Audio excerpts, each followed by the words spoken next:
He stepped closer and placed his hand on the tree trunk. It felt warm.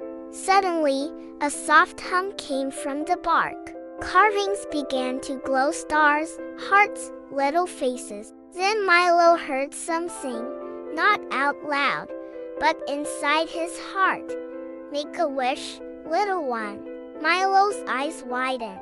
He closed them tight and whispered, "I wish I could be brave enough to talk in class." The leaves rustled gently. A single golden leaf floated down into his hand. From that day on, Milo felt braver. Bit by bit, he raised his hand more.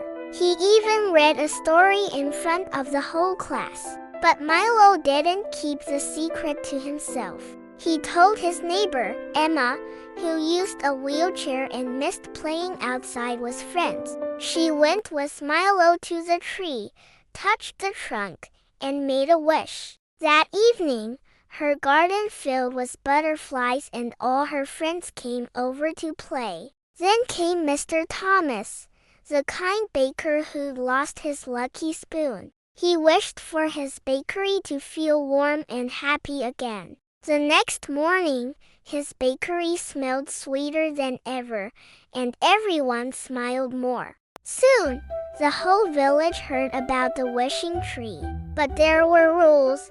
The tree didn't give money to greedy people. It didn't like lies, and it only answered wishes made with kind, hopeful hearts.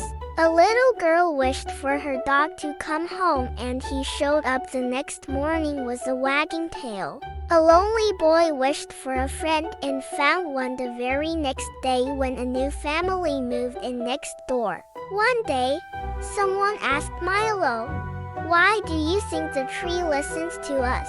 He thought for a moment. "Maybe because we listen to it too." The wishing tree had become part of the village. Every full moon, families gathered under it with blankets and warm cocoa. They shared dreams, told stories, and watched the stars. Some people wished for small things like sunny days or a blue balloon. Others wished for courage or friendship, or to feel less sad. The tree always glowed gently, sharing its magic like a quiet hug. But one night, a storm came. Lightning cracked, winds howled. The wishing tree stood firm, but the clearing was messy and dark. Milo ran out the next morning to check.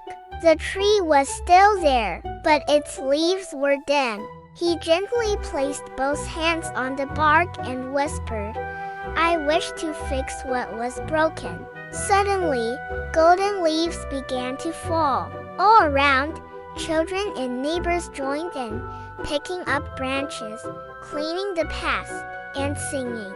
The tree shimmered once more, brighter than ever. From that day on, the wishing tree wasn't just a secret. It was a symbol of hope, of kindness, and of how even the smallest wish can change the world when it comes from a good heart. Milo smiled as he sat under the tree again, holding a new paper airplane in his lap. He didn't need to wish anymore. He believed